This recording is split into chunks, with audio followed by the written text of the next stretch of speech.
Right now at 6, we have new details this morning about the death of a healthcare worker in Willimantic.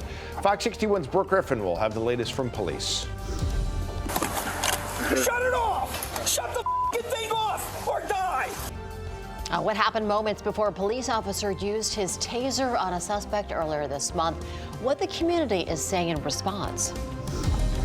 Also, why Vernon's mayor is calling on the state to speed up the sale of one healthcare group.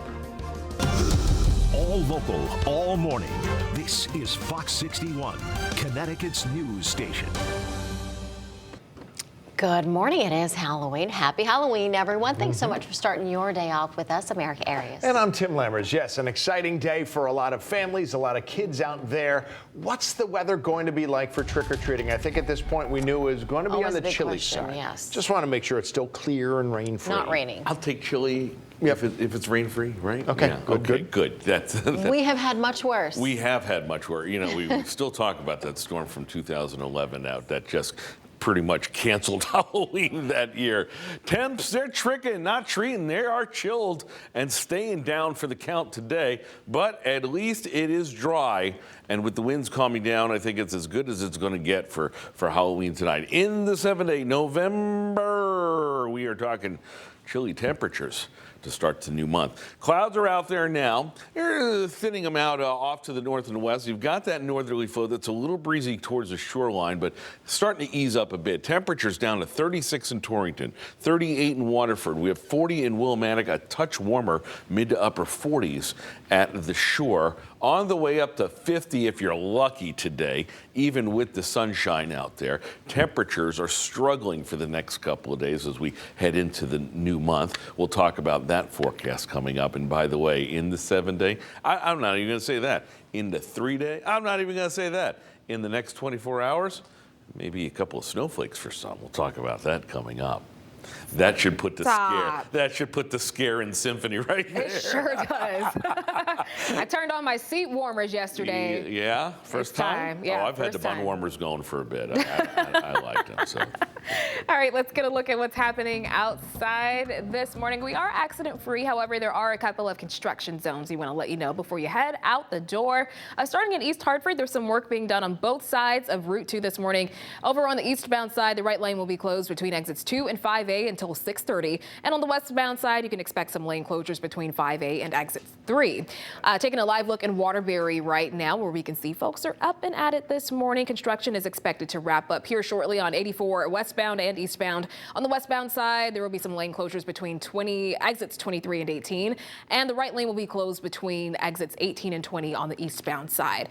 Let's take a quick look in West Hartford. Traffic volume definitely picking up out there on this Tuesday morning, but hey, no major delays to report so far. As we take a quick look at the Hartford drive times, we'll have another update for you at 6:30. Okay, thank you. We do have new details right now about the death of a woman in Willimantic, a death that police have already called deeply troubling. Yeah, officers have made an arrest, but right now that man is only in custody for unrelated charges. Fox 61's Brooke Griffin is live in Willimantic with the arrest report details. Brooke, good morning. And good morning to you. Willimantic police say they have arrested Michael Reese for drug and larceny charges, but they've also currently named him as a suspect in this case. Now, we are getting a first look at that arrest report from police. They laid out an extensive list of prior arrests and charges from over the years, and they've also noted that he is a registered sex offender with violent tendencies. Police tell us that they went to a house on Chapman Street Saturday after the victim's family said they had not heard from her in a few hours. They say that she was a visiting nurse who had an appointment with Reese that morning. Police tracked her down to her last known location. They say they found the woman's car empty in a nearby lot and later found her body in the basement of that house. The police chief says the scene is, quote, the worst he has ever seen in almost 30 years of policing, although he has not said currently how she was killed. Reese is currently on probation. On Saturday, police received an alert that he took his ankle monitor off. They tell us that they found him at that Chapman Street home trying to run away. Police then arrested him on drug charges and for violating his probation. They said that he is also listed as a suspect in that nurse's death. They tell us his ankle monitor showed that he was at the location where her car was found. They say he also had some of her personal belongings in his pockets at the time of that arrest, including her car keys. And Reese is being held on a $1 million bond at this time for that probation violation. And again, he is not considered he has no arrest charges at this point for that nurse's death. He is just being held in custody. He has been named as a suspect, but no charges have been filed. Live in Willimantic, Brooke Griffin, Fox 61, Connecticut's news station. Brooke, thanks so much. All right, meantime, at 6:05, an 18-year-old man from Essex accused of killing his father appearing in court. Matthew Craig is facing several charges, including first-degree manslaughter. Fox 61 obtained his arrest warrant, which says on Saturday night, Craig's father was trespassing in his girlfriend's house. That's when an apparent verbal argument turned physical with Craig's father, allegedly putting his hands on Craig's girlfriend. And that's when the suspect stepped in, pulled out his knife, and allegedly stabbed his father several times. He has a very, very strong defense of others in his actions. The fact that he called the police, the fact that he tried performing CPR on his father, the fact that he gave first aid, including putting pressure on the wounds, the fact that he was trying to save his dad's life after this horrible thing happened. Documents show Craig's father had a history of domestic violence and allegedly had mental health issues. Craig was released from jail on bond. He is on 24/7 house arrest with a GPS ankle monitor. And happening today, the mother of a child who died after falling out of a window in Hartford is expected to appear in court for a pretrial hearing. Tabitha Frank has been charged with manslaughter and risk of injury after her 2-year-old son Cornelius fell out of a third-floor apartment window. The child was home alone with 4 sisters, all of them under 12 years old, when he died. She has pleaded not guilty. A Naugatuck police officer is on paid administrative leave this morning while the state police investigate the force he used during an arrest. Now, we are going to show you some video from that arrest and a warning. Some of the later parts of this video might be tough for some of you to watch because it shows Officer Nicholas Quijas using a taser to shock 33-year-old Jarrell Day at least 3 times. Police were chasing after Day because they said he robbed a store of $200 worth of beer Saturday. Now, police reviewed the incident and referred it to the state's attorney's office.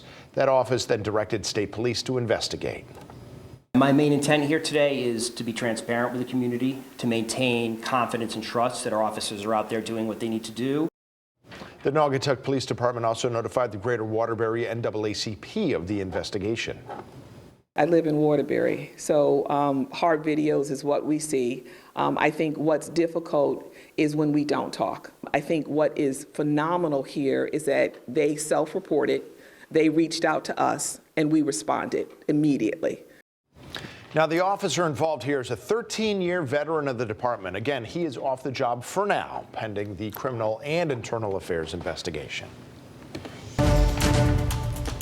All right, we are a week away now from the municipal elections across the state, and today is the deadline for people to register to vote by mail. So mail-in applications have to be postmarked by today to be processed in time for Election Day next week. Today in Hartford, the city is going to hold a registration session for residents between 9 a.m. and 8 p.m. It's happening at the Registrar's of Voters office at City Hall on Main Street.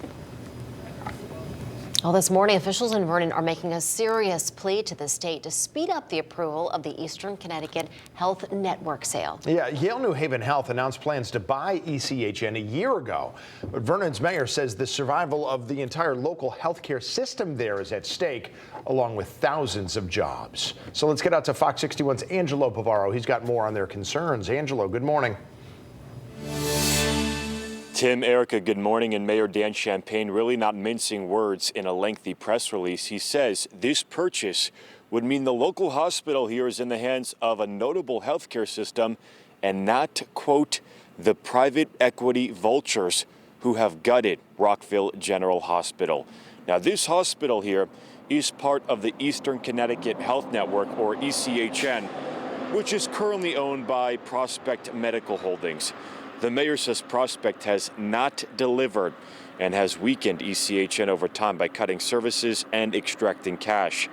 Then came the relief with the announcement of a sale.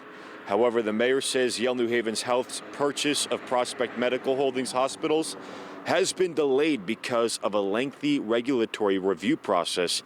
He's now raising concern that it's been more than a year since that purchase agreement was announced, and the town is still waiting for a decision. Mayor Champagne writing, quote, I, along with local legislators and other local leaders, have sought a meeting with Governor Lamont about this unnecessarily long review process, but we have not heard back from the governor's office. I know the governor cares deeply about access to health care for all Connecticut residents. I hope he will meet with us to hear our concerns and pleas for action. We are reaching out to the governor's office along with Prospect Medical Holdings and Yale New Haven Health for comment about this story. Of course, we'll keep you updated as soon as we hear back. We are live in Rockville this morning. I'm Angelo Bavar, Fox 61, Connecticut's news station. Okay, Angelo, thank you.